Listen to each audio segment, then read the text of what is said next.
Hello, I am Barbara Dean, a member of the Town of Great Barrington's Du Bois Legacy Committee.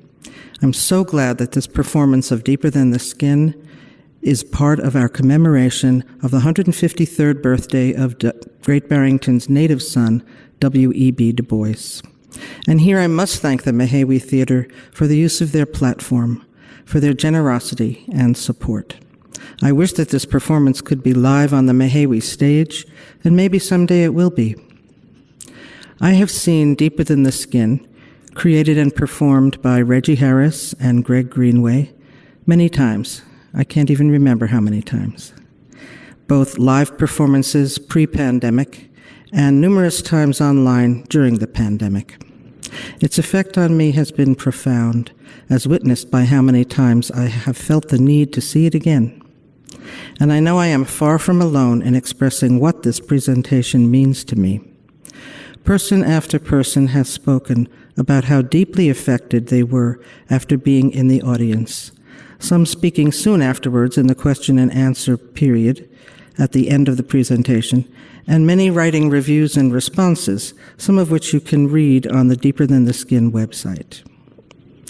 Many of them focus on similar themes or reactions, that the combination of personal stories and songs help them to experience a connection so deep that it makes you laugh, smile, cry, and reconsider what you know about our history. Another student at the University of Mississippi asks, quote, "Why in history are stories not important? Why has history been downgraded to facts and numbers? Why do we not see the humanity in humanity through history?" Unquote. And another teacher says, quote, "They demonstrated in their storytelling just how important it is to be able to walk in the shoes of others who come from a world unlike your own. They also showed how important it is to remember that we are all part of the human community, and that being able to reach out to one another, to be able to listen and empathize, is the essence of creating unity rather than division." I love these statements as they mirror my own reactions to experiencing this show numerous times.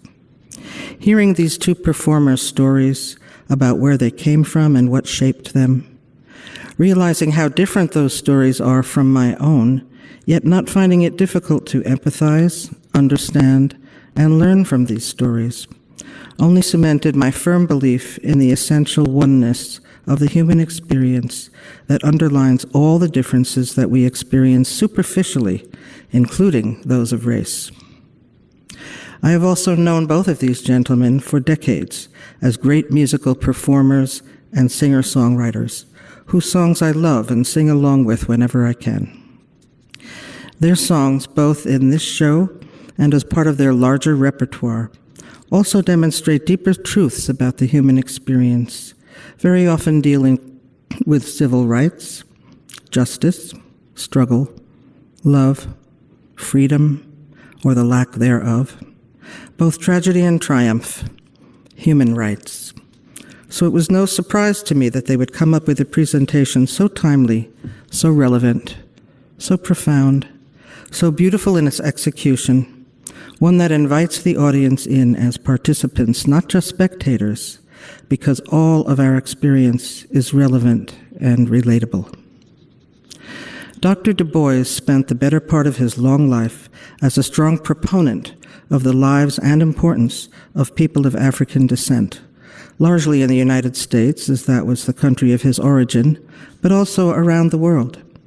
He worked to make these truths known in many ways, through a long teaching career, through his creation with others of the Niagara Movement, which became the NAACP, his vast writings, including essays, fiction, biography, poetry, autobiography, the transcendent souls of Black folk, the creation of the field of sociology in his The Philadelphia Negro, speeches as editor for 25 years of the NAACP's publication The Crisis, through his support and promotion of the Harlem Renaissance and its many talented artists, his vital role in the beginnings of the civil rights movement, and on, I haven't even touched the surface of his reach and importance.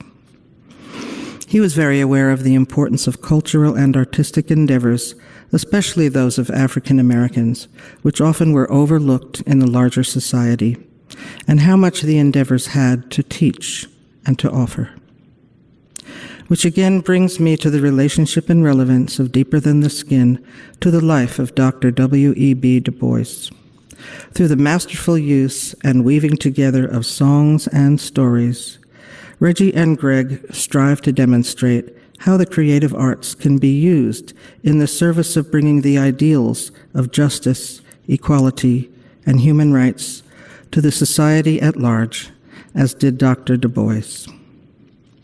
The audience is invited to pose questions and comments in the chat, which Greg and Reggie will address in the last 15 minutes of the show as time permits. And I recommend that you go to their website, www.deeperthantheskin.com, where you can see videos, view the awesome bibliography that Reggie and Greg have assembled, read reviews, see the calendar listing for more shows, and read more about Reggie and Greg themselves. So I am pleased to present and invite you to enjoy Deeper Than the Skin.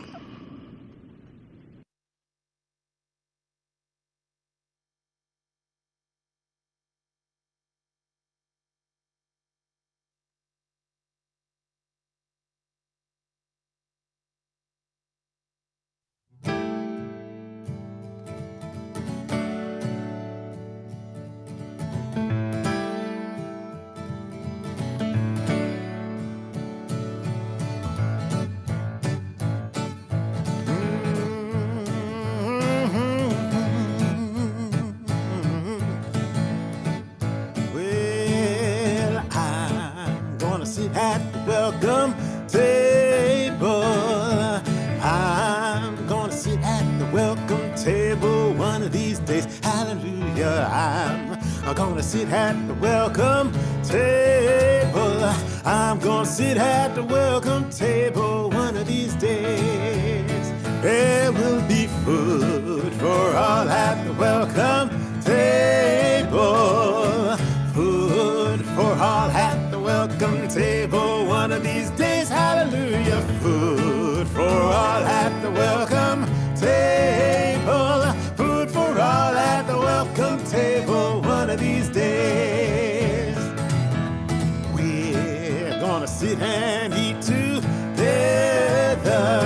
Oh, we're gonna sit and eat together one of these days. Hallelujah. We're gonna sit and eat together.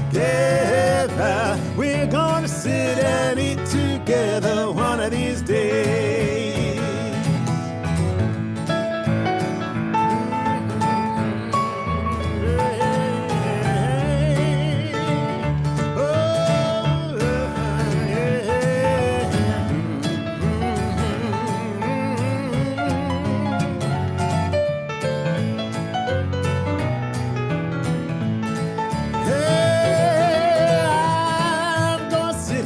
Welcome table.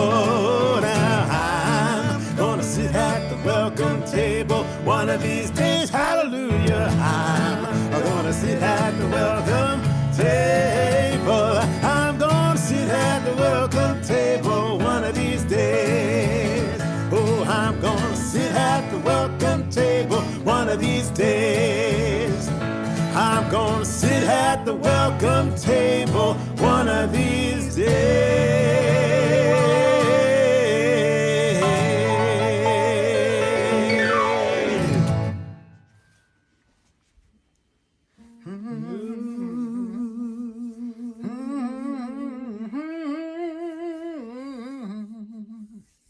Oh, well, I learned as a child there's two ways to see the world as it is and the way it could be. Some people say that's just not my problem. Some people do what must be done. No, they see the hole in the fabric that must be sewn. They see the wave blockaded and they roll back the stone. They see the day beyond the horizon. rise and they do what must be done. Yes, some people do what must be done. Well, they do what must be done. They see the day beyond the horizon, and they do what must be done. Now, I've seen the toll taken, the tears that were shed. I've seen the journey started, and the ripples spread. Still people say, well, that's just not my problem. Some people do what must be done. Now, they see the hole in the fabric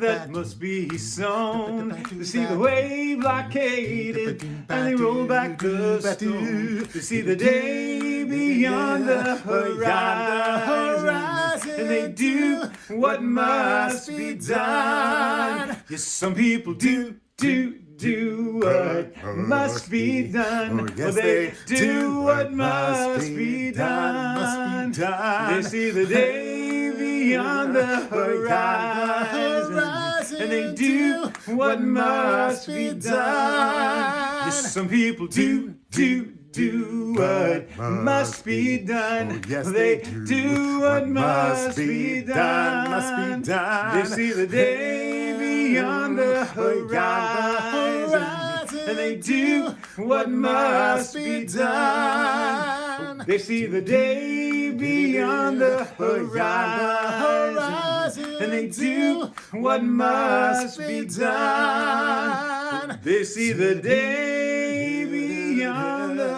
horizon, and they do what must be done.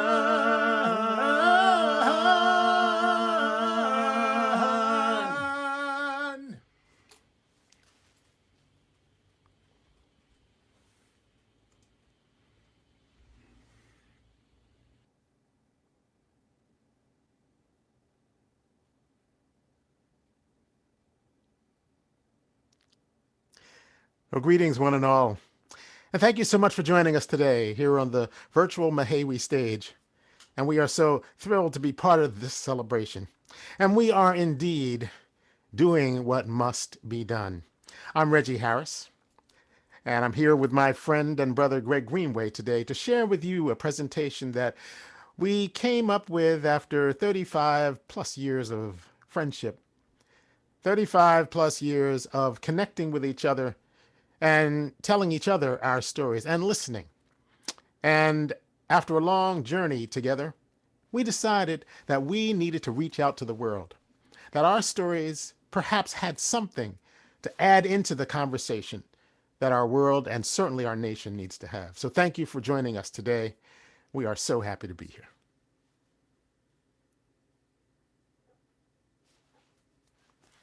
And Greg will unmute right now. There we are. We would like to tell you in story and song. Our story, it is a remarkable one, born 3 days apart. And we will fill you in on that, how we entered the same portal of history, the James River, and how it's united our DNA and sort of in a strange way cemented our friendship and our futures together. So what I'd like to do now is take you into a more contemplative place. And I'd like to read you a quote from the second half of a poem called On the Pulse of Morning, written by Maya Angelou. History, despite its wrenching pain, cannot be unlived, and if faced with courage, need not be lived again. Lift up your eyes upon the day breaking for you. Give birth again to the dream, women, children, men. Take it into the palms of your hands, mold it into the shape of your most private need, sculpt it into the image of your most public self. Lift up your hearts. Each new hour holds new chances for new beginnings. Do not be wedded forever to fear, yoked eternally to brutishness. The horizon leans forward, offering you space to place new steps of change. Here on the pulse of this fine day, you may have the courage to look up and out upon me, the rock, the river, the tree, your country, no less to Midas than the mendicant, no less to you now as the mastodon then. Here on the pulse of this new day, you may have the grace to look up and out and into your sister's eyes, into your brother's face, your country, and say simply, very simply, with hope, good morning.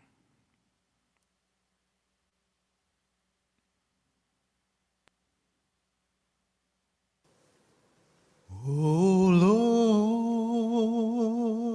Lord, how come me? Oh Lord, how come me?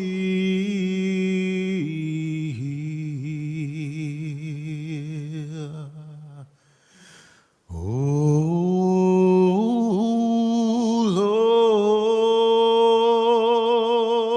Lord, how come me?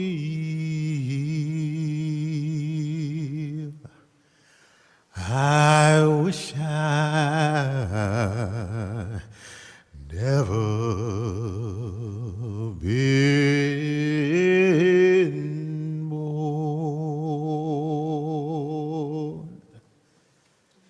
They took my children away. They took my freedom away.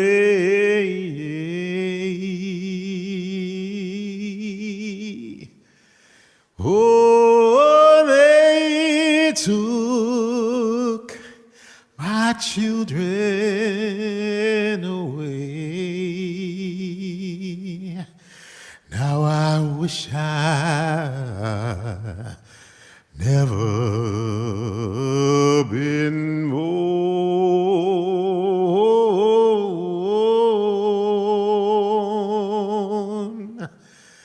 Now I wish I never been born.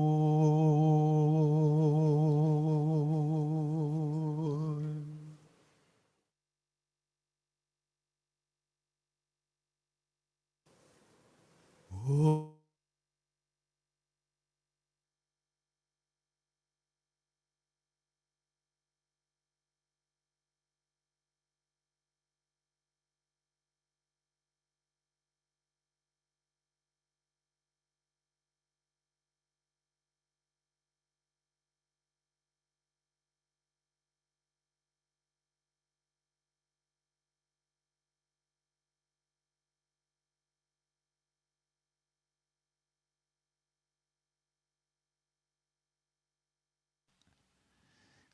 Zoom never quite does what it's supposed to. I think one of the saddest things I've ever experienced in my life was standing in the studio in the same room with Reggie when he sang that piece of music. Oh Lord, how come me here? How do you frame a story? How do I frame my story after something so brutally sad? But it is something that we must do, that we've all gotten ourselves in the room today for this very reason. I'd like to read you something from James Baldwin.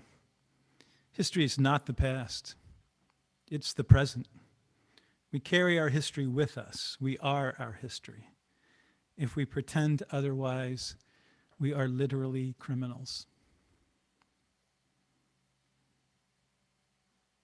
We are our history. My body carries my entire history, my ancestry, everything. In my body is written the history of the human race, essentially. How do I stand that next to that amazing piece of music we just heard? I come from Richmond, Virginia, a place beside the James River, a place where the rocks in the river stopped the English vessels from going up any farther. That place became a trading post. It became state capital, before that, the colonial capital, and then eventually it became the capital of an ill-fated confederacy. A place that in history, it seems to be the only defeated country in the history of the world that was left to write its own history, rewrite its own history, to tell its own story, essentially create its own nostalgia. And in that nostalgia, I was raised. Now, if you ask me, and this really annoys me on forms that I have to fill out that ask me for my ethnic identity, if you ask me that, I have the worst time with this. You know, when they say, or when they ask for race on forms, I write human. But the fact of the matter is, I was born into a bubble of white people on the south side of Richmond, Virginia. As a white male, it never occurred to me that I belonged to anyone but myself. My mom and my dad made it through the Depression. My dad went off to World War II. My mom got her first job. She told me that when she got her first paycheck, she bought 6 pairs of shoes because she was so humiliated at going to school with cardboard in the bottom of her shoes. My dad bought our house through the GI Bill, and we were in a neighborhood of people who'd really pretty much done the same thing. It was an entire neighborhood of people in the same economic group. These were working class people. And the feeling was we were happy. I know my parents were happy because they were out of the Depression and my dad was not in a war zone. The bar was set fairly low. But there was nothing in that world that contradicted any of the story that was passed on to me. I mean, we were constantly told by my mother, constantly. I was raised with this aphorism: don't expect anything and you won't be disappointed. We didn't have any money, but we weren't poor. And the reason we knew that is because poor was across the street. Poor was just down the street and just across the street in a housing complex that was built for poor white people. It's not that we were vastly different. They just sort of acted different. My dad's dad was a lawyer. He had some education in his life. My mom barely made it through high school. But it wasn't until later on that this white bubble expanded a little bit. And I realized that if you were from Richmond and I told you that I was from down the pike, you would kind of go, oh. Southside Richmond down the pike, it's not a particularly great place to be from, or it's not now. I didn't know any different back then. But that's also called the Jefferson Davis Highway. The Jefferson Davis Highway goes straight up to the river, to the James, across the Robert E. Lee Bridge. In town, the center of town, architecturally speaking, the layout of the town was Monument Avenue. And you've seen those statues, 65 feet high, put up there as totems by the Daughters of the Confederacy, years after the Civil War, as they rewrote history, as they created the mythology of the Lost Cause. As I said, I grew up in this nostalgia. We played Yankees and Rebels. We didn't play Cowboys and Indians. We were always the rebels. The high school football games, when the marching bands went down the field, they played Dixie. Everybody in the stadium stood up and put their hand over their heart and took their hats off.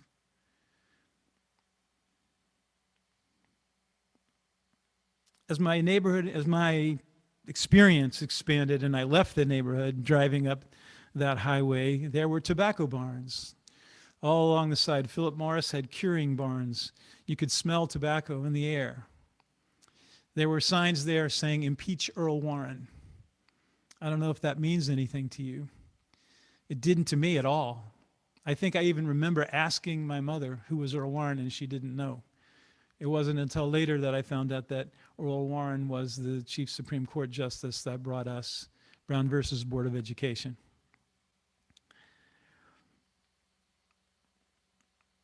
It is something that I think all white Southerners have to deal with, that we're essentially told a fairy tale. And as time goes by, it's exposed to you more and more. Only recently did I look farther back in my history and saw that my family in the late 1600s, were just outside of Richmond, and then they moved down the Appalachian chain into North Carolina, into northern Georgia, where my great-great-grandfather deserted from the Confederate Army, which is probably why I'm sitting here talking to you now. My grandfather was the one who changed everything. His father and his grandfather were illiterate farmers, as that family had been for generations. I know this because on their tax forms, they were signed with an X. My grandfather found a trade. He educated himself. He left the South, the deep South, and eventually came to Richmond, put himself through law school. And the one direct thing I have from him is he wrote in his yearbook in 1916, like Shakespeare, I feel that there are too many lawyers. I will use my knowledge to help the working man. I follow the ideology of socialism. My grandfather was a Eugene Debs socialist. Who knew? My father never, ever talked about it. I say all this to you because we all come from somewhere. Somebody paid our way forward. Somebody gave us the traits that allowed us to survive. Somebody survived to bring us here. And in my case, they survived in a world and produced a world and went along with a world that was based upon a heinous, heinous idea. That human beings could be the machinery of a great economic machine that by the time it got to the Mississippi, supported the wealthiest aristocracy on earth at the time. And looking back and learning the history, I have to say I have been ashamed of my past. I rejected it. I rejected my family, everything that came with it. I got in a car, I drove to Boston, a place with its own history. But when you do that, when you leave your family behind, when you leave your place behind, you leave something of yourself behind. There's a certain amount of self-hatred that's involved in that manifests itself, but it cannot freeze us.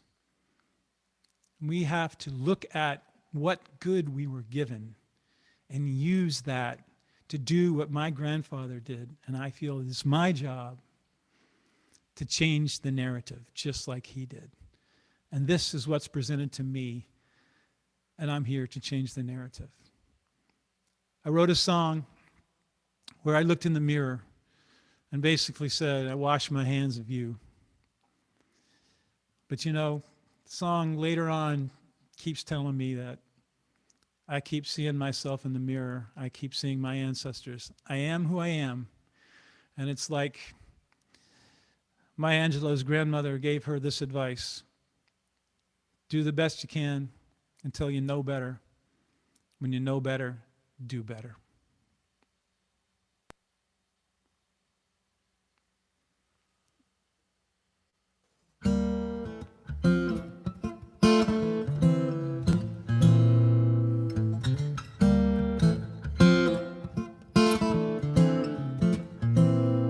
I don't know you, but for these handed-down bones, names and moss-covered stones, I don't know you, but you arrived,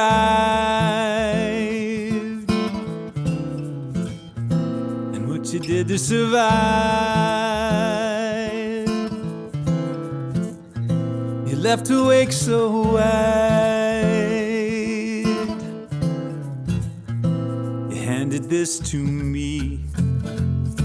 I washed my hands down by the river. Down by the river.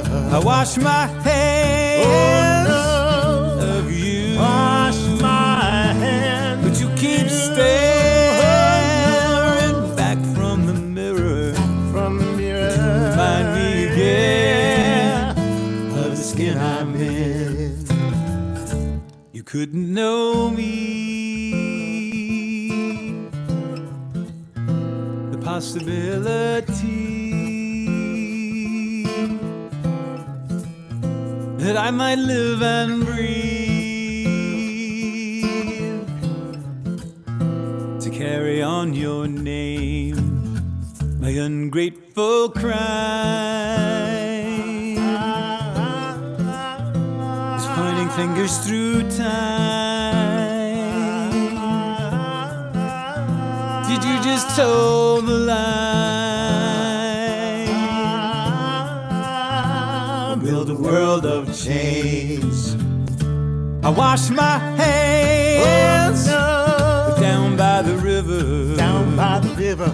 I wash my hands. Oh, you Wash my hands. but you keep staring back from the mirror.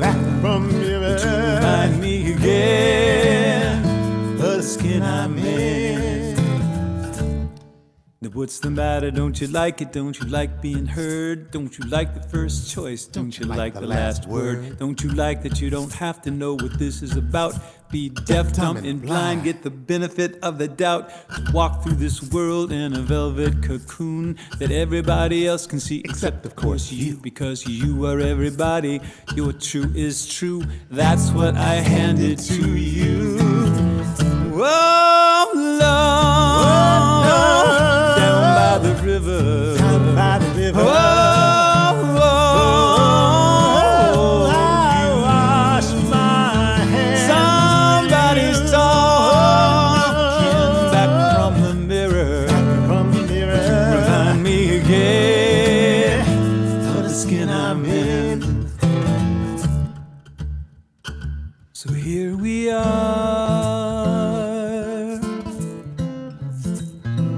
by the grace of some God, knowing the mirror is flawed. What do we do now?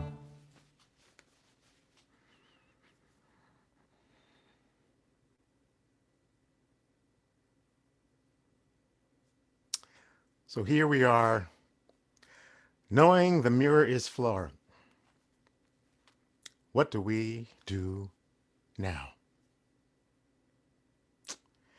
When Greg wrote that song and played it for me, and I heard that phrase, the skin I'm in, I realized right away that for the first 25 years of my life, there was nothing to make me feel comfortable with the skin I'm in.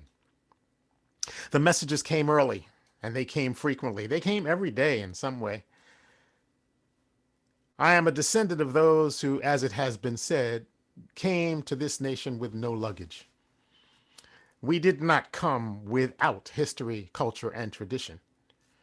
But we found ourselves in a nation that brought us as a resource, as workers, as something to be exploited.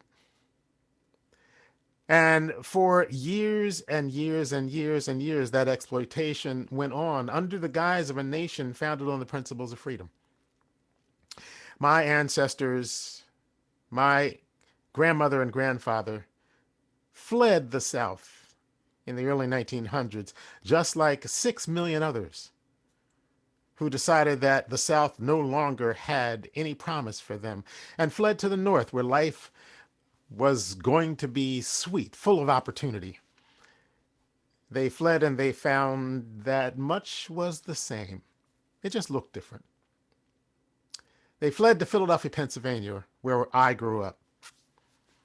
And I was raised in a home at 3714 North 17th Street, a home that my grandfather and grandmother managed to buy with help from my mother and my aunt by pulling their money together and finding a black lady lawyer who, with the help of a white realtor, helped them buy a home in an all-white area.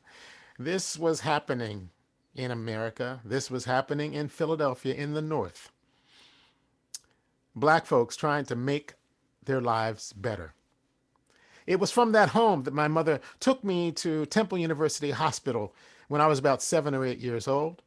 I had skinned my knee playing outside, and she took me there to see if they could sew it up, get some stitches to get me healing.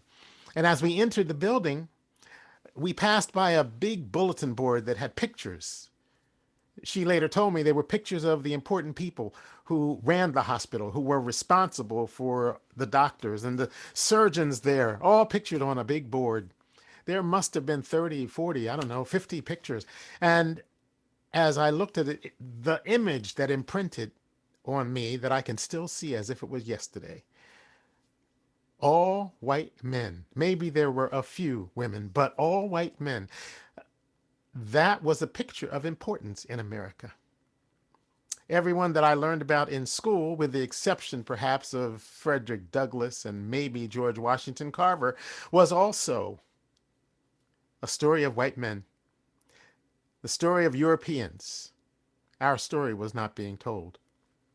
I don't remember a single time in my 12 years of schooling in Philadelphia that the name W.E.B. Du Bois was ever mentioned. And yet he had chronicled the difficulty of the 21st century, declaring it a century ruled by the color line.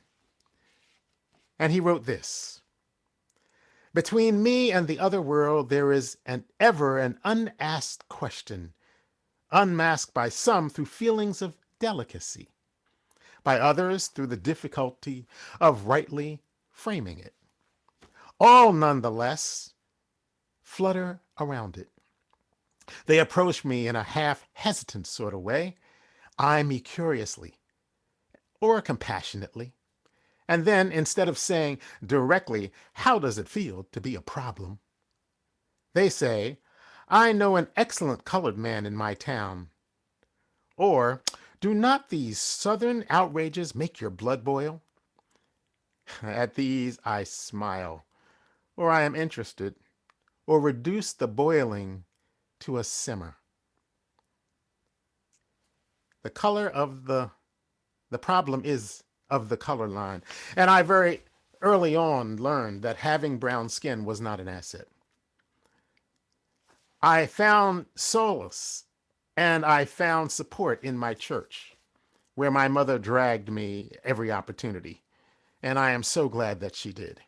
Because it was in that church, as so often happened with the African American community, we were made to realize that we did have history, culture, and tradition. We were made to realize that we had solidarity, singing the songs that had risen up in the time of slavery. "O Lord, how come me here? Wade in the water, steal away," many of them code songs that help people to escape. And indeed, those songs sung by those elders entered my body and they ring out today. They ground me as I face daily the memory and the reality of race in America. In junior high school, I had the opportunity to go across town to a better school, as they told my mother. Better school meant white kids go there. And going there made a tremendous difference in my perspective on what Philadelphia was about. And in 8th grade, my mother, after a long, long day of being a seamstress, working at a machine in a factory in Philadelphia, made the long trip up to that school to meet with my junior high history and homeroom teacher, Mr. Nicholas, a very light-skinned black man who noticed me, as so many other elders did, looking for an opportunity to push me forward. He said to my mother, "Reginald's a very good influence in my class. He's a very eclectic boy." My mother thought that meant he was saying I talk too much. But he was saying, Reginald is a little different than the other kids in my class. And he was looking out for me when he offered to try to get me into a better school for high school. My mother, thinking that I would go back to high school in my area, said to him, "Well, is this a better school for him?" And he said, "Well, it's a better school for all these kids, but especially for him." And so I went 5 neighborhoods away from my home. And there at Olney High School, I learned a lot more about this world in which there was a color line. But I also learned that there was hope and perspective. Because as Du Bois says, we are constantly dealing with the reality of living between two worlds. And I learned in that school, from the places that they took me, that I was now indeed living between two worlds. Of course, I was still connected in a very vibrant way to my family's beginnings in Virginia. And so in one summer, when we went to join 300 other Hewlett relatives, we found out that we had begun our family life on a plantation called Hickory Hill. This news came to us from a cousin of mine, Faye Hewlett Gray, when she gave us these booklets. She passed them out to the whole family. She had done the family genealogy inspired by roots. And as we read through its pages, we found out that not only had we been in slavery, which we knew, but we were also owned by a man named Williams Carter Wickham and his wife, Lucy Penn Taylor Wickham. And they owned over 250 people. We knew about segregation, both in Philadelphia and in our travels to the South. But this was news that we had a place to connect ourselves to. And then she revealed that we, as a family, began because Williams Carter Wickham, a slave owner, a Confederate general, and also the president of the C&O Railroad, a railroad that Greg's father worked for many years. Williams Carter Wickham was also my great-great-great-grandfather because he had 6 children by a slave woman named Bibb Hanna.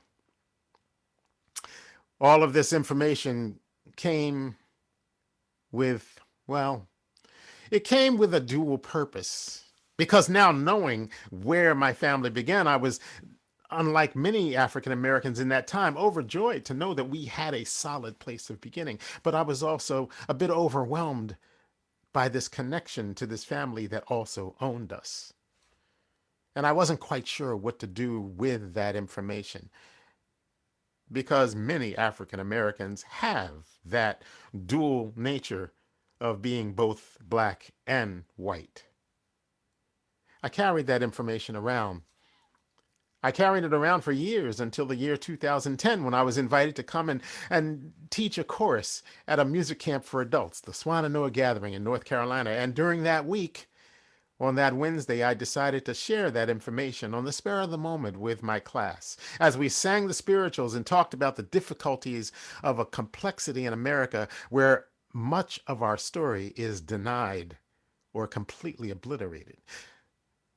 And after sharing the story, one of my students came up and told me that she found my story fascinating. And she said, also, I find it fascinating because I know members of the Wickham family. I said, do you really? She said, yes, I grew up. And one of my best friends in my high school years was a girl named Lisa Wickham. I thought, well, that's incredible. It's a small world. You never know what you're going to find out from one day to the next, especially in an America where so much is hidden. Well, she said, I haven't thought of Lisa for 30 years, but I think I'm going to look her up. If I find her, are you interested in talking to her? And I said, yes, of course I am. Please let me know. But behind that, in context, I never expected it to happen. And I think in some ways I was hoping it didn't. And yet a year later, when I got an email from Fran Oates, who said, I found Lisa and we had a wonderful reunion, and she wants to talk to you. I told her about your story. Here's her number. She works from home. You can call her any day. I did not call right away.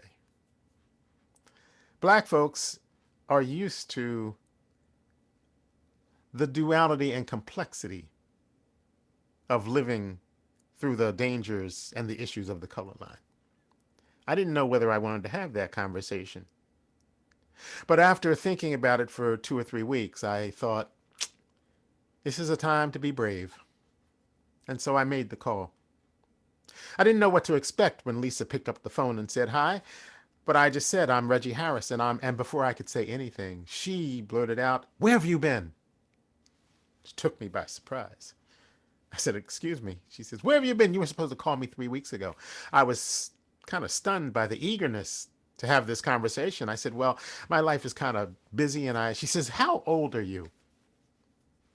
I said, "How old am I?" She said, "I understand that we're cousins." And I said, "Well, yes, we seem to be." She said, "Well, when I was growing up, I didn't have a lot of cousins, and I welcome cousins. How old are you?" I told her. And then she comically said, "Well, if we're cousins, then I'm 2 years older than you, and that means I can boss you around." Our playfulness broke the ice. And we talked for about 2 hours, and then she said, when can you come down? I really want to meet you." Well, it would be some time. But I managed to get to Richmond, and I had dinner with she and her brother and his wife. And then we spent the evening talking about this complex situation of white and black and of the stories that had been hidden for years and embracing each other as cousins. And then she said, if you have some time tomorrow before you leave, we could go to the property. Her brother said, it's been sold out of the family, but Lisa said, "Well, I've been up there a few times and we used to go as kids, but I know where it is. And also I know that whoever bought it isn't around very often. So we can probably go onto the property and I can show you around." She described where it was, and it was up the road 25 miles and then down a dirt road for about 2 miles. And then she said, "We'll be there and we'd have to be willing to hop a small fence." I thought, well, let's see. We'll drive out into the country in Ashland, Virginia, and then down a dirt road into the middle of the woods, hop a small fence onto somebody else's property that neither of us knows, and I'll walk around with a white woman I don't know that well. What could go wrong? It's what we did, though. And after we got on that property, I was so happy to be there, but also it was a very tense and awkward day. I could see that she was processing a lot being there, and I was looking around, partially afraid that the person who owned the property would come, and partially stunned by the fact that I was standing on the property where my family had been in slavery.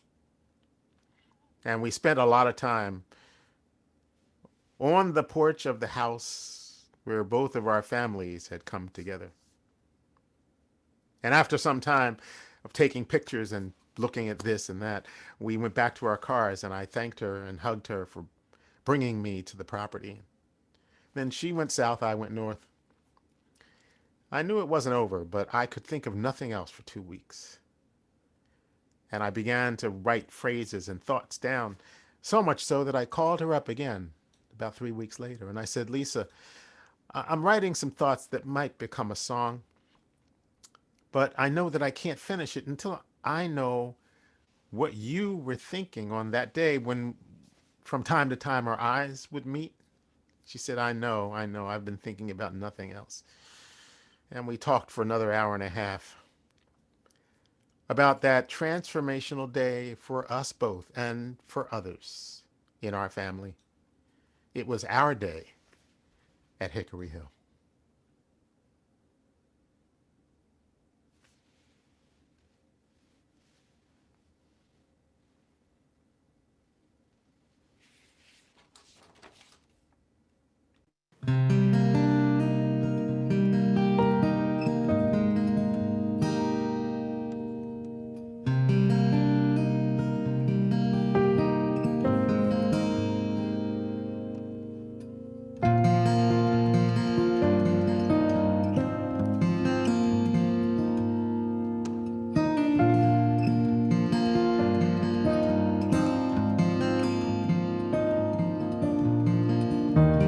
Having fields to the horizon,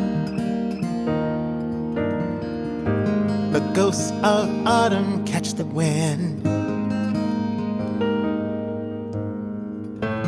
Memories of those saints and sinners gather round to upon us once again. Now we're finally here together,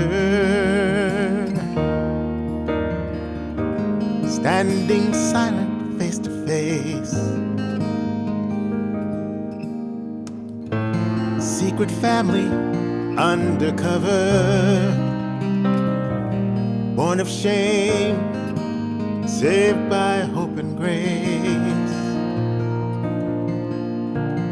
Hickory Hill, we're on hallowed ground, walking side by side, wondering what we found. Hearts break open wide across the great divide. I can see the questions in your eyes now that we are home again.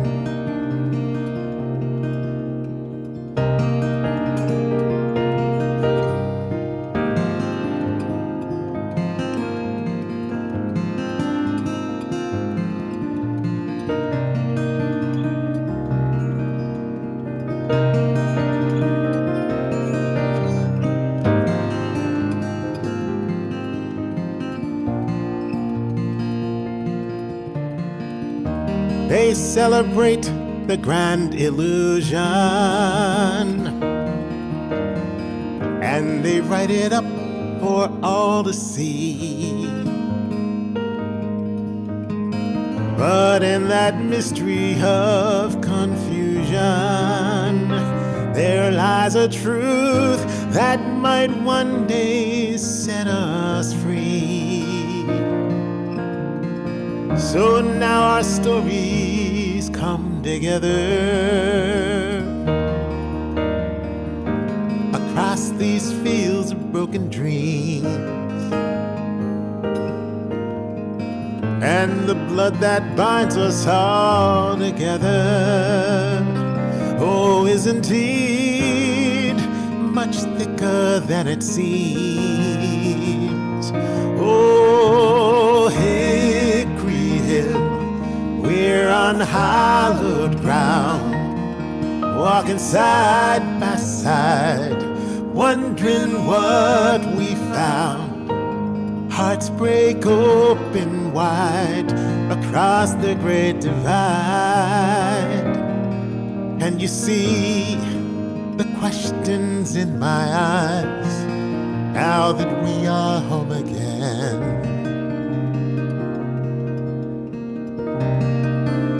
We are home again. Oh, oh, oh,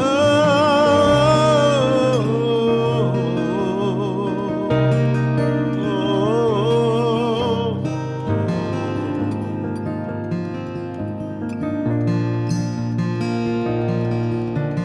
Hickory Hill, we're on solid ground, standing side by side, wondering what we found.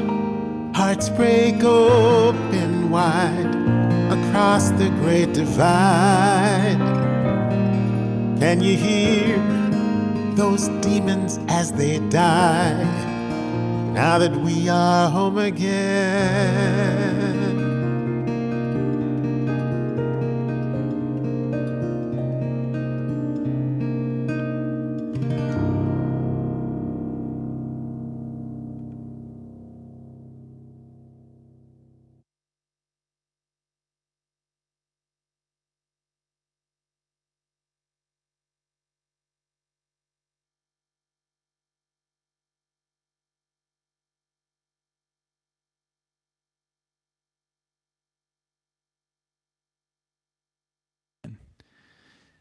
What an incredible line. Can you hear those demons as they die? The first part of my story was what I was handed. And the second part is going to be what I have done once I separated myself and moved to Boston. I moved there in May, I believe it was May 4th of 1976. And I got there 1 month after a Pulitzer Prize winning picture was taken on City Hall Plaza of a black man being beaten by an American flag. Maybe you saw that picture. The man with the flag, young man with the flag, was a Charlestown high school student who was angry because he couldn't go to school with his friends who had been bused. And the man walking into City Hall Plaza into the trouble was a man named, and I'm just lost his name. He was a black man from Yale Law School, 29 years old, going into City Hall Plaza to work on housing. It's amazing when I think of that. I was reminded of it by seeing what happened on the 6th of January at the Capitol with people being beaten with an American flag. Why is it, as Samuel Johnson said, patriotism is the last refuge of scoundrels? Why is it that the American flag is wrapped around white nationalism? My experience in Boston was very interesting. I lived on the Fenway. I lived just a bit away from one of the largest housing projects in Boston. And I lived next to Westland Avenue, which at the time was a pretty dangerous place when I first got there. There were constantly prostitutes standing on the corner. There were drugs everywhere up in Westland Avenue. And it was really something to go from my little protected place in Richmond to go there. But I knew I had to go there because I had to be in conflict. I knew I had to go towards what scared me. Now, I think I told you earlier that I was a basketball player. I played 1 year in college. And I would go to the Huntington Y, 1 block away, Huntington Avenue, in Boston. And this one morning, it was a Saturday morning, there were 9 people in the gym. You play across the gym 4-on-4. I was the only white guy in the gym. Now, I played college basketball. I was the tallest person. I didn't get picked to play in that game. You think I was a little angry? Oh, yeah. Oh, yeah. But then I walked down 1 flight of stairs. I walked 100 feet out into a world where it all turned around. Into a world where, in a county just outside of Richmond, the county school system was shut down for 5 years because they didn't want to select one of those other players. And unfortunately for them, they picked on a young woman named Barbara Jordan, and the rest is history. It became part of Brown versus Board of Education. When your antenna goes up, things come to you, or you notice them. I have a friend who grew up in Birmingham. She took me to the Civil Rights Institute. She said, "You've got to see this film." 1960, a CBS film crew went into Birmingham, and they filmed with the black crew, the leaders, including people like Fred Shuttlesworth, a man made out of iron. And then the town fathers by a white crew. And my friend nudged me. She said, "Oh, this next one's going to be great. This is the town art lady. She's the most liberal person in town." And it was 1960. She had this big, huge hat with a big, huge flower on it. And the very polite word for blacks at the time in Birmingham was niggers. And she said what they all said on the white side and what every racist says, essentially, "I'm not a racist." She said, "We don't have any problems with the niggers, and it hurts me to go into this accent, but I can. We don't have any problem with the niggers. Well, we had an art contest, and a little nigger boy won the art contest. Now, when he went to the library to pick up his prize, well, they wouldn't let him in, but I made a phone call." She made a phone call. Does it remind you of the phone call that was made from Central Park with the woman who refused to put her dog on a leash? She made a phone call.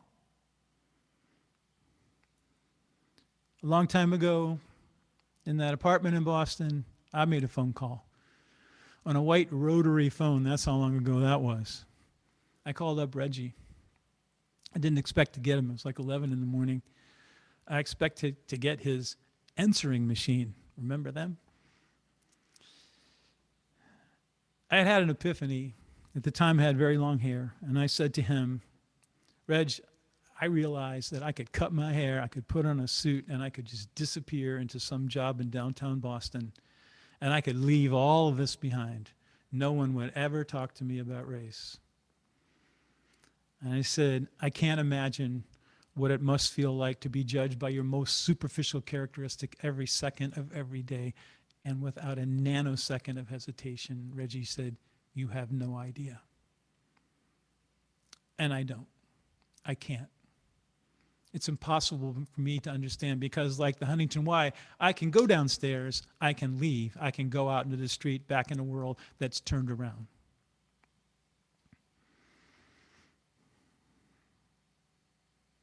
In my life in Boston, I had the experience of being around people who were not white, sometimes for prolonged periods of time. And I have to tell you, white people start to look funny. They look different. I went out of the country for 10 days. I went to Italy. I heard very little English. I remember coming back into the airport in New York City and hearing English for the first time in 10 days. And I just went, what a bizarre language that is.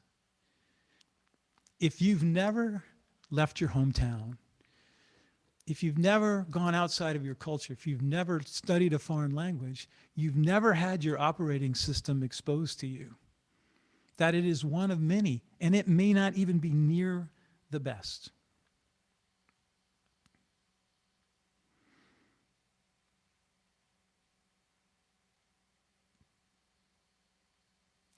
Here we are.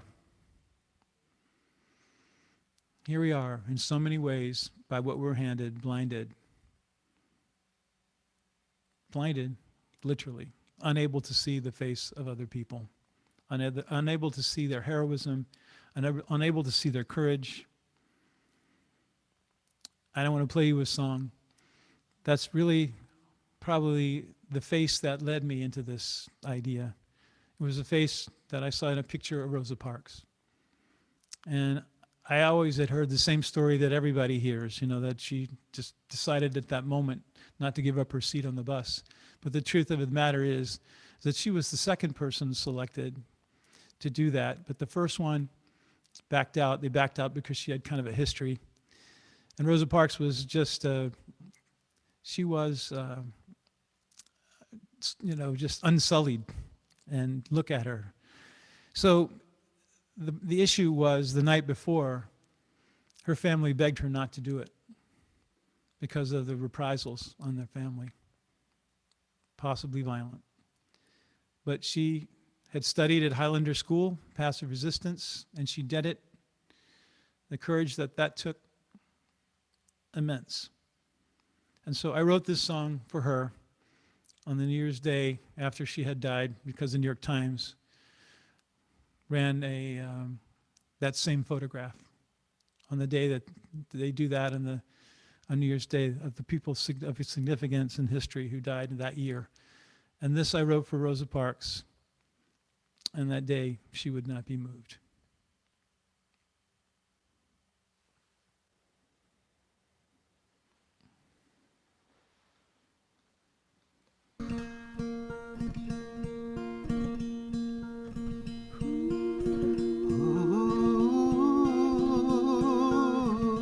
Goodbye, Rosa.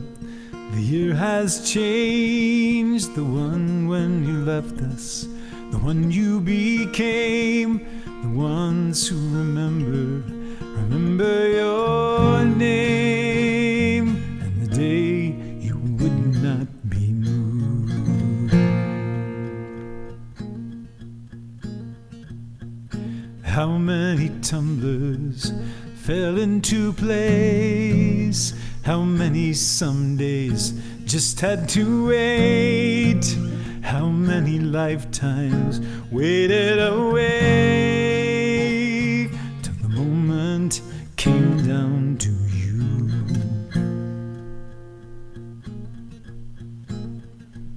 If you were big, strong, and threatening, it might not be the case. face like thousands before you, blurred and erased, but you were small and defenseless, the face of grace.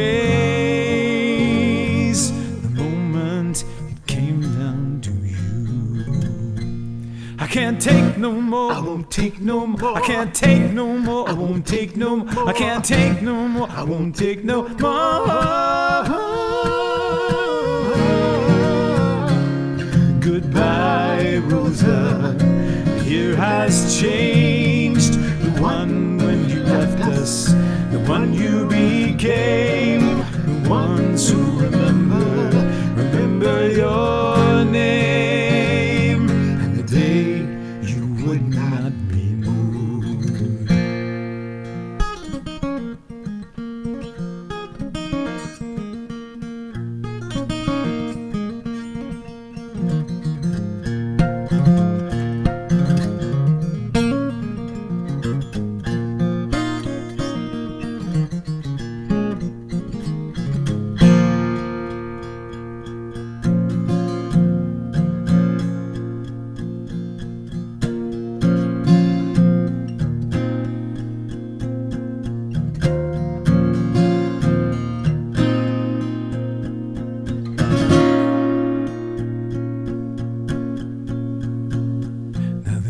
That this happened was 55, had been born in Virginia, barely arrived in the bundle my fathers handed me to their surprise,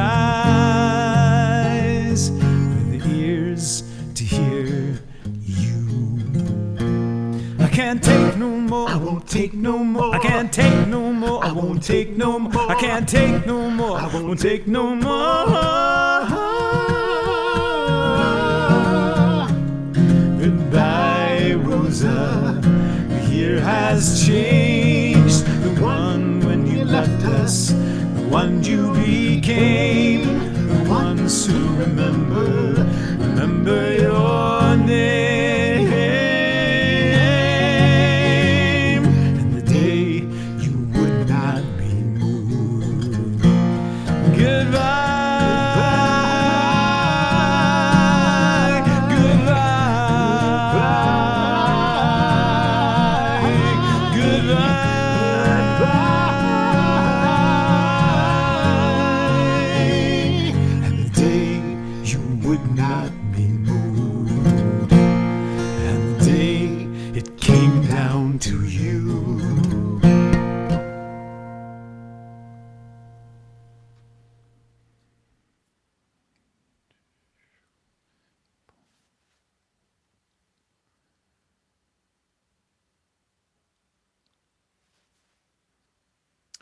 Rosa Parks, Fannie Lou Hamer, Harriet Tubman, C.T. Vivian, John Lewis.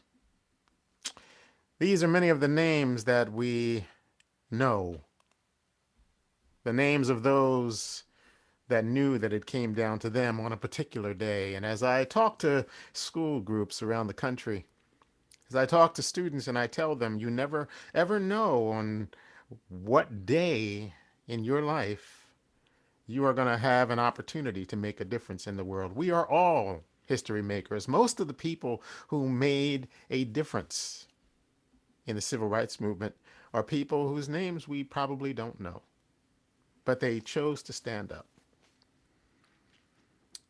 Malcolm X said, we need more light about each other. For light brings understanding. Understanding brings love. Love brings patience. And patience brings unity. Oh, how we need love and unity today.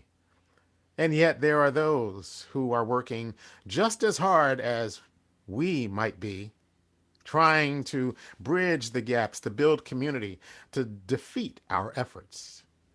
There is a system in place that has been working since before this nation was a nation to make certain that we do not have light about each other. And so this is the cauldron in which we find ourselves in this challenging time. And as they say, times have always been challenging, but we have a different opportunity now with all of our 21st century social media and our knowledge that we can know the stories. We can learn and be more aware of what is possible and look back in the past and see how those stories were kept away from us. I had the opportunity in 1998 to sit in a room for about 30 minutes with Rosa Parks. I will never forget that half hour.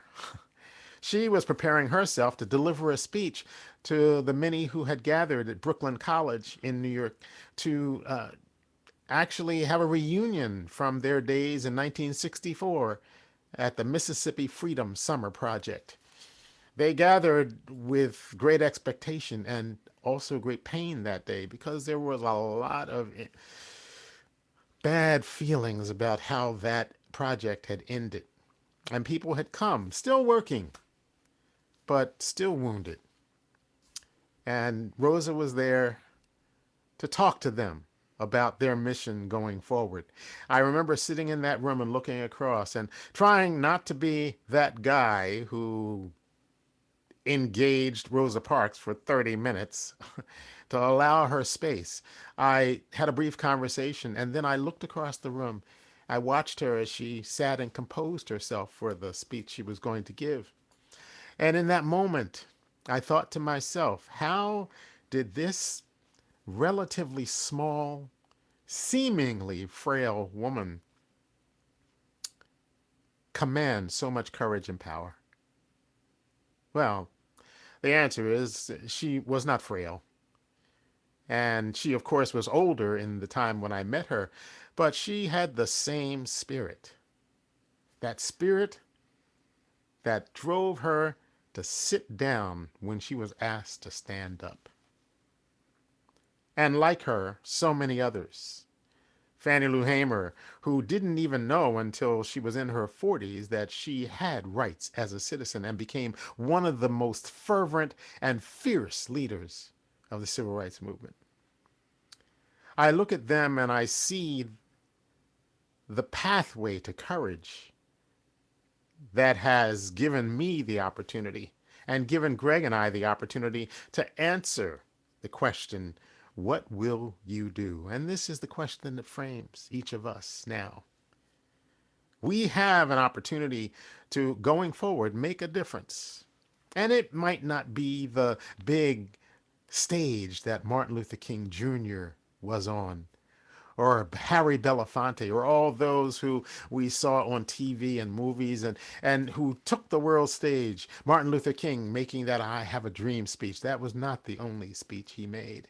And that was not the only cause. He was looking to work with Malcolm X after they had a conversation, after Malcolm had been to Mecca and saw Muslims coming from all around the world and realized that the secret of the movement was not about hate and confrontation, that it really was about love and listening and commitment.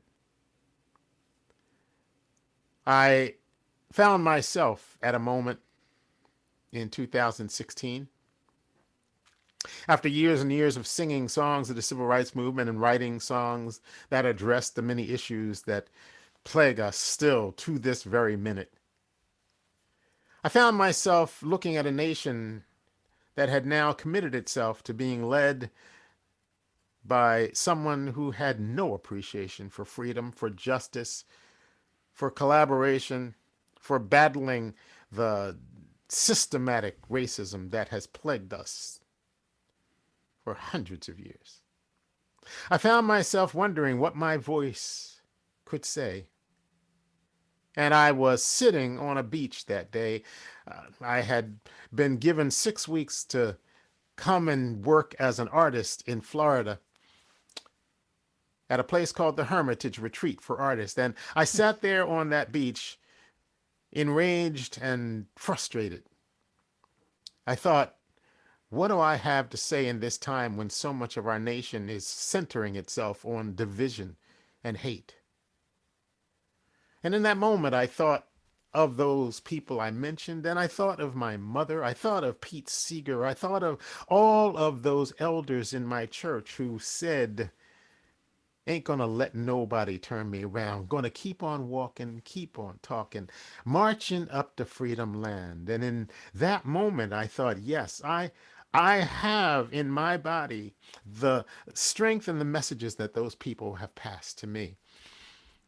How will I translate that into song and a message? And in that moment, two words came to me. The words were, glory, hallelujah. I thought, glory, hallelujah. And I thought, this is the moment. Yes, we are facing perhaps the most devastating shift in our nation's history. We had no idea how deep it would get. But in that moment, I saw what those elders had seen before. And I also saw the message that they left us. C.T. Vivian said, we knew that we were not going to get everything we were fighting for. We knew that we simply had to do our part. We were working for something greater than ourselves, but we were working in love. And in that moment, as love surrounded me and the support said, go forward, I started writing a song. Glory, hallelujah.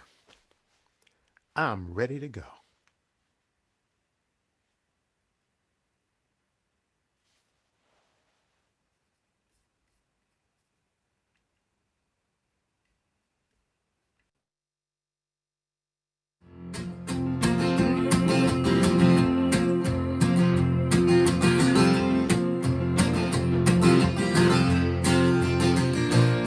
Well, I've been sitting here thinking about the word today. Oh, glory, hallelujah. Got a lot on my mind, but I'm blessed to say, glory, hallelujah, I'm ready to go. We're all living in a world turned upside down. Oh, glory, hallelujah. Gonna take some time to turn it around. Glory, hallelujah, I'm ready to go. Oh, mama, it's a long, long road. You got me singing with the seeds you sowed. It's up to me, so come what may. Glory, hallelujah, it's a righteous day. Glory, hallelujah, I'm on my way. Ba-da-da-ba-ba-da, ba-ba-da-ba-do-ba-ba-ba. We got a world of trouble and a world of pain. Oh, glory, hallelujah. They keep spinning the truth in freedom's name. Glory, hallelujah, I'm ready to go. When the haters pull up, I just sing my song. Oh, glory, hallelujah. Keeps my mind on track, keeps my spirit strong. Glory, hallelujah, I'm ready to go. Oh, mama, it's a long, long road. You got me singing with the seeds you sowed. It's up to me, so come what may. Glory, hallelujah, it's a righteous day. Glory, hallelujah, I'm on my way. Ba-da-ba-ba-da, ba-ba-da-ba-do-ba-da-da-ba, ba-da-ba-do-ba, ba-ba-da-ba-do-ba-ba-ba, ba-da-da-ba-ba-da, ba-ba-da-ba-do-ba-da-da-ba, ba-da-ba-do-ba, ba-ba-da-ba-do-ba-ba-ba.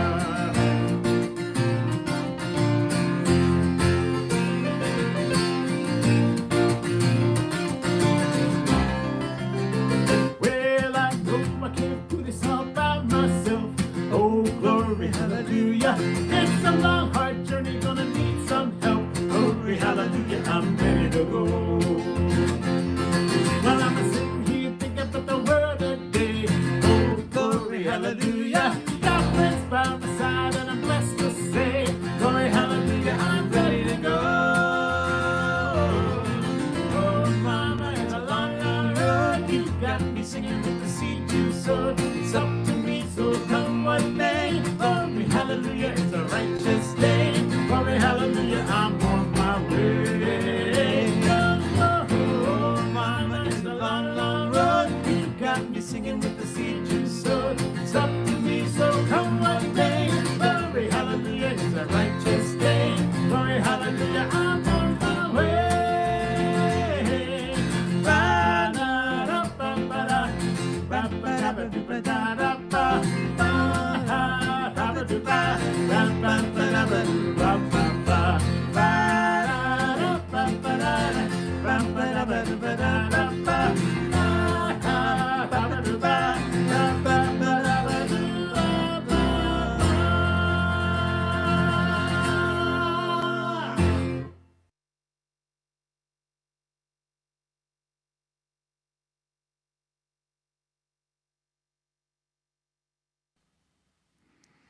Glory, hallelujah.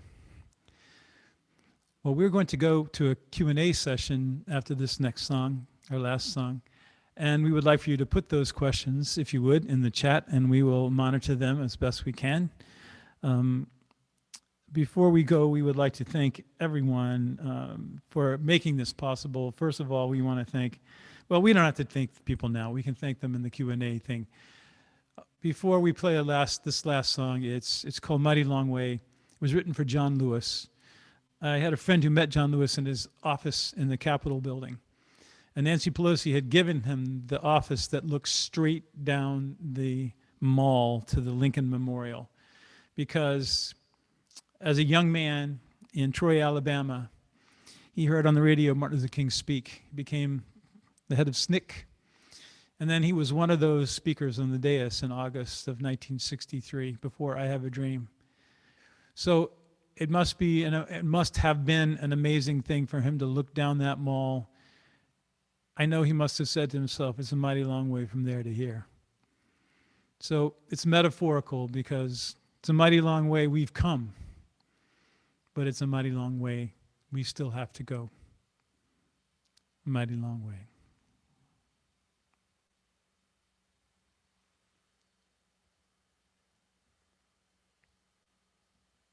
Oh, it's a mighty long way ooh, from over yonder. Ooh, it's a mighty long way ooh, from there to here. We're gonna take it, oh yes, one step at a time, so that we can make that walk from there to here. Oh, it's a mighty long way, It's a mighty long way from over yonder, from over yonder. yonder. It's a mighty long way, It's a mighty long way from there to here. there to here. We're gonna take it, oh yes, one step at a time, so that we can make that walk from there to here. Every child born is a revolution, is a revolution with a song inside.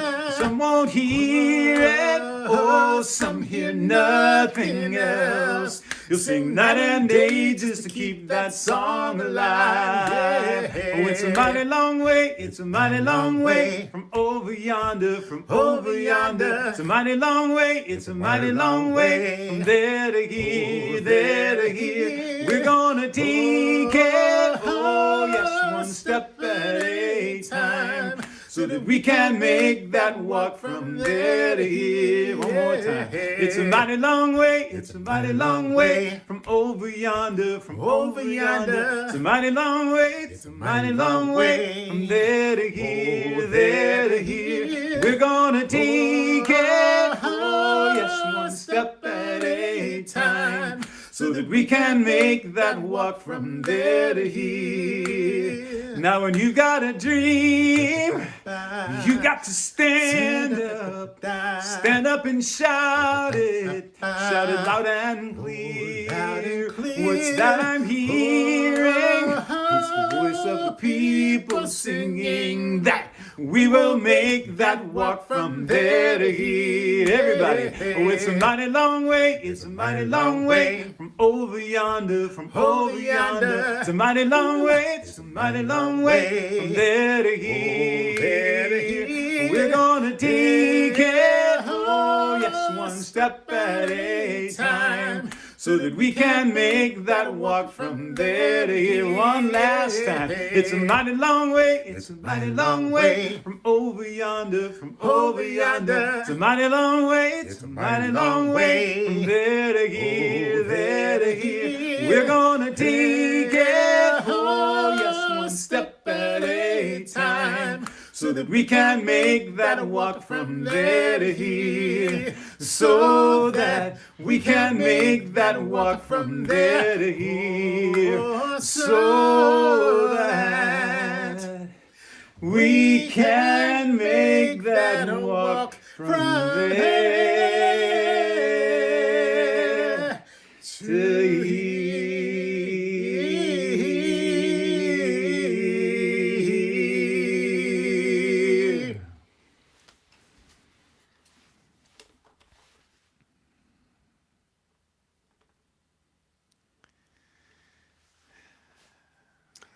We can make that walk from there to here. I love that song. Well, we have arrived at that time when the people shall speak through the chat, of course. Indeed, and I was looking earlier, and I did manage to track some of the questions that came up, and we'll try to use our time well. We know that we have another program that's coming in behind us, and unlike my Baptist church growing up, we can't go for 3 hours. So, from Paul Murray, he's asking me, has the knowledge of my extended family inspired other songs besides Hickory Hill? I would say, Paul, that not in a direct way, but certainly the ongoing conversation that we have. I think about my song that's coming out of my soon to be released album, On Solid Ground. We will not rest until the storm is over. We will not lay this burden down. In many ways, the conversations that I've been having with them and as family, and then introducing them to members of my Hewlett family, taking on this burden of uncovering the hidden stories, certainly had a part in helping me to write that song, and it also has given me created some fertile ground for me to just continue to think about how my own personal history and the history of having them as cousins now. And also, I just want to give a shout out to the Wickhams, my cousins, who instituted a scholarship, the Wickham Hewlett Scholarship for Social Justice, that we have our first candidate who is now in a community college in Virginia, from the funds from a scholarship that they endowed as part of their giving back for their part in the history of slavery and the wealth that came their way as a part of that struggle. So it continues to help me to think about my own role and think about ways in which I can write. And one of the other songs from that CD says, "It's who we are," because in the question of how did we get here, well, this is who we've always been. Yeah, and I just, as the co-producer of that CD, and Reggie can't necessarily say this without seeming boastful, it's an awesome CD. I had almost nothing to do with Oh, it. stop it. He had a lot to do with it. But I'm just telling you, I can't believe the songs that Reggie wrote during a pandemic, in just a very brief period of time. I mean, usually when a songwriter does that, the songs are all somehow repetitive or something, but these songs are just completely different from each other, and they're beautiful. And you guys, when that thing comes out, buy it, because it's a wonderful thing. Greg, Barbara Dean wrote, you do a lot of work in schools with kids of all ages, including having done this show, as well as having discussions with them. Could you summarize your thoughts and concerns, especially with older kids? Do they feel positive about their future of race relations? And do they feel that change is coming or has already come? Well, you gonna let me answer that first? Or I you? am. Oh, wow. Well, you're the school guy. I mean, we've done this. We've certainly done this, and the students that we've done it for, high school students, and we've gone all the way down to like first graders. Of course, that's a little bit different talking to them, but they've been very receptive to this, and in this circumstances, we feel like they are very incensed. It's a time in life where you are just suddenly becoming apprised of the fact that the world is not set up for everybody, and sometimes not for you. So I've been really, really excited about the response we've gotten from that and from college students who all you have to do is start them talking, and they are on it. They are on it and all over it. They do not have the same weight to carry that we do in our generation. They do not. And so they're much more free with it. And accompanied with that is also the women's movement, which is fantastic. So we run into some incredibly strong young people who are ready to go, like Reggie's song says. But it's very encouraging from the side of I've seen of it. And I would add that young people in this time have a facility with social media and with each other. And they are used to, in a way that we didn't have access to. They're used to cruising around the world. They're used to, and education. I think adults, because they're not in schools, don't understand the revolution that has happened in education, with students being able to get online and using programs and also just their curiosity to go anywhere and find out all sorts of things. And then they measure us and what we're doing against what they see around the world. So I'm really happy about the fact that we can engage conversation. And when they find an adult who is willing to engage them honestly about what's going on in the world, you see them perk up, because they're also used to having people tell them that they're too young, or that they don't know anything, or that isn't their business because they can't vote or whatever. You watch what has happened with the students from Parkland, with the students from Oakland, with the students from around the nation, and then connections around the world. Kids these days are online with people from everywhere. And so they're very much more savvy. And you saw that a lot of the protests and a lot of the movement intersectionally between the environmental movement, race, Black Lives Matter, any of the gender issues.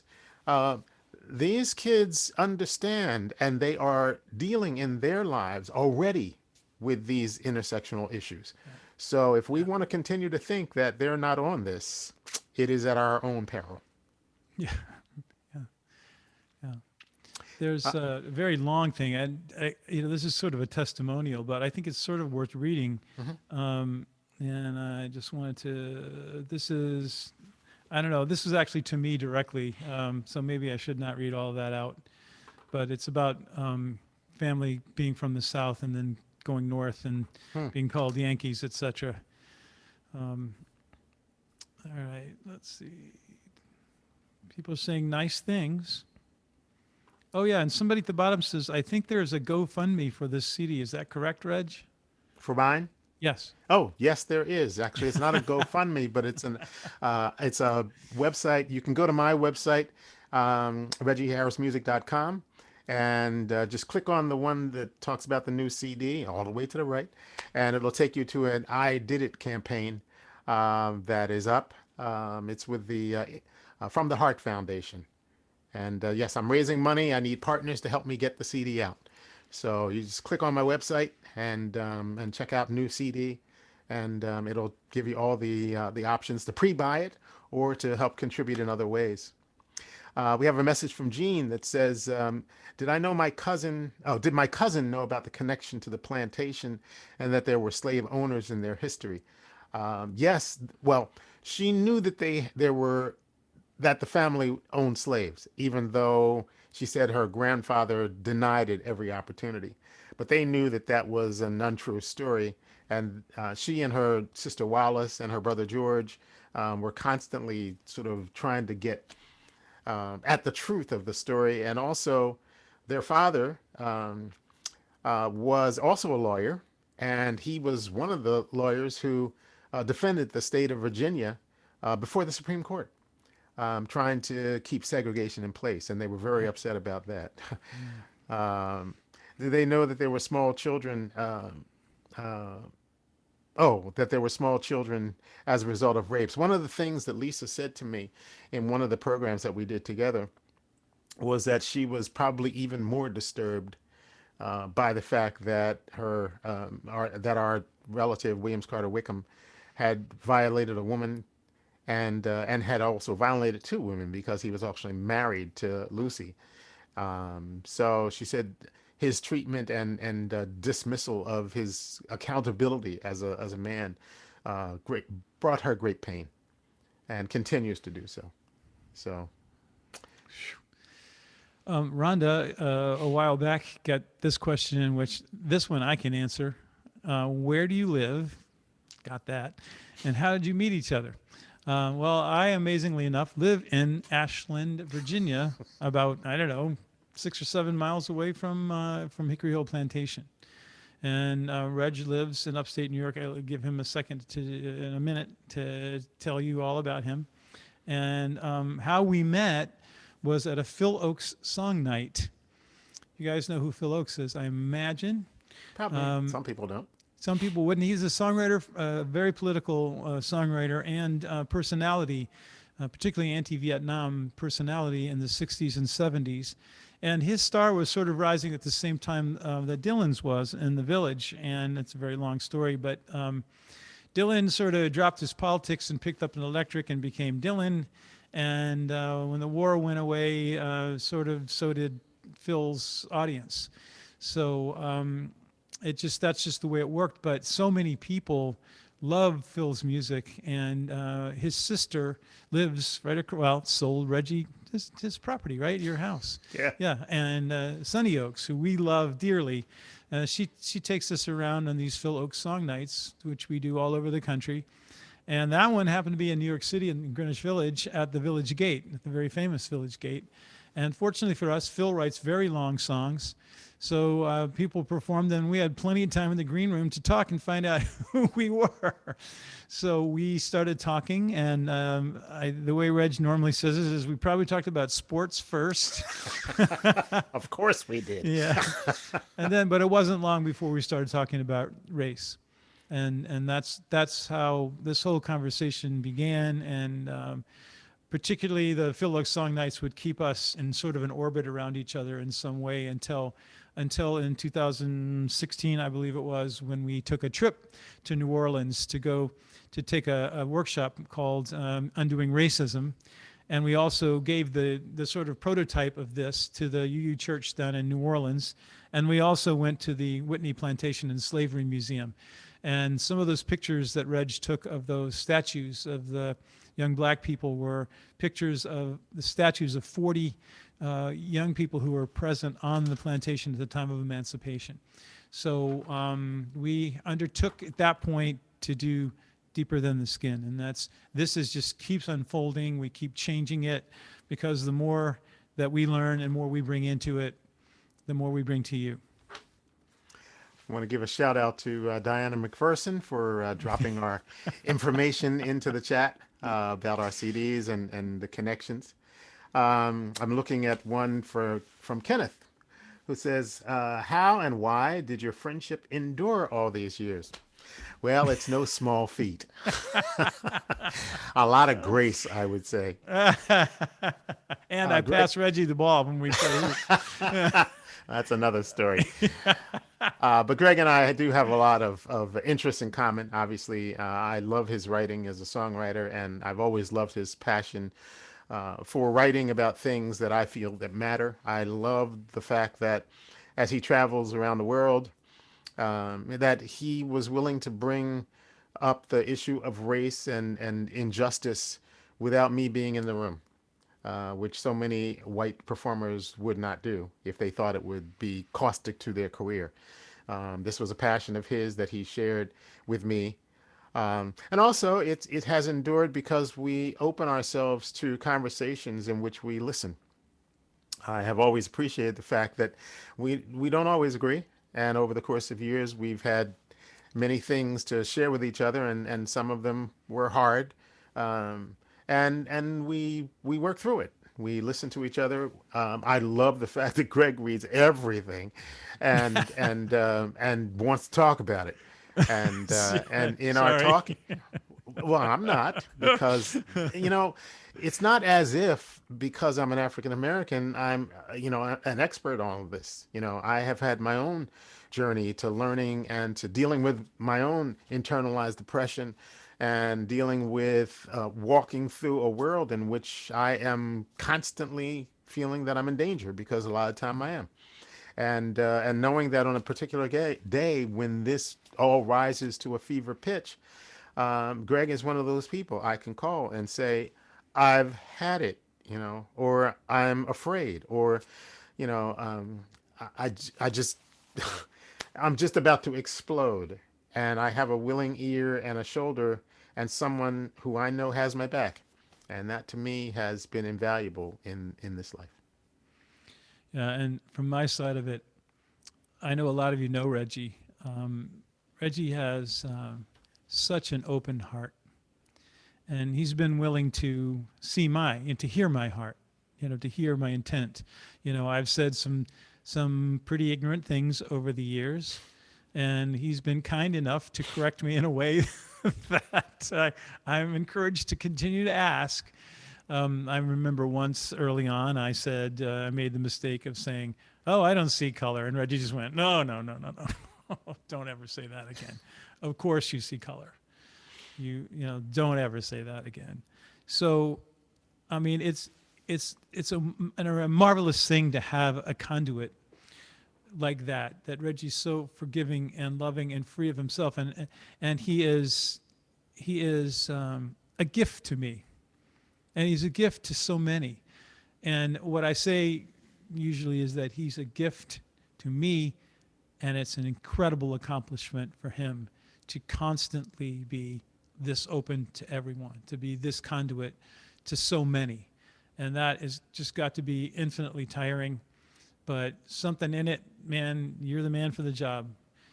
So I think that's the other side of it, is there's a tremendous mutual respect that each of us, and I'll say this, that I know every time we show up to play music, it's serious business. There's no I'm tired. There's no I don't feel no. When it starts, when the lights go on, we're going to be there, and we're going to have every molecule of what we have coming. And this is a beautiful deal as a performer, just to know that whatever happens, it's going to be something special. So, I mean, why wouldn't you be friends with somebody like that? I think we have some people to thank, and then we better bring this to a close. Yes, that's right. We got 1 minute. So, of course, we want to thank Mike Buth, who I don't know, I haven't seen him on, but Mike helped us immensely. And, of course, the fabulous Caitlin Teely. Caitlin, I don't know if people can see you at the top of the screen, but Caitlin has been just awesome for us. We really appreciate it. And we want to thank Janice Martinson and Lucas Spawalski, also from the theater. And of course, we want to thank the W.E.B. Du Bois Legacy Committee for being willing to risk this, bring us in on a Sunday afternoon, and turn us loose on you guys. So we appreciate all of that. All of us put together, you and the audience together somewhere out in the ether, we came together and made something. We're going to keep on walking forward. We're not going to let anybody turn us around. Everything we do makes a difference. Every light that we shine. So we thank you for spending this time with us, and don't make this a one-off. We ask that you will have a conversation about what you've seen and heard here today, and include your own story into how you are or will be making a difference in this world. We have a lot of work to do, and we need all hands on deck.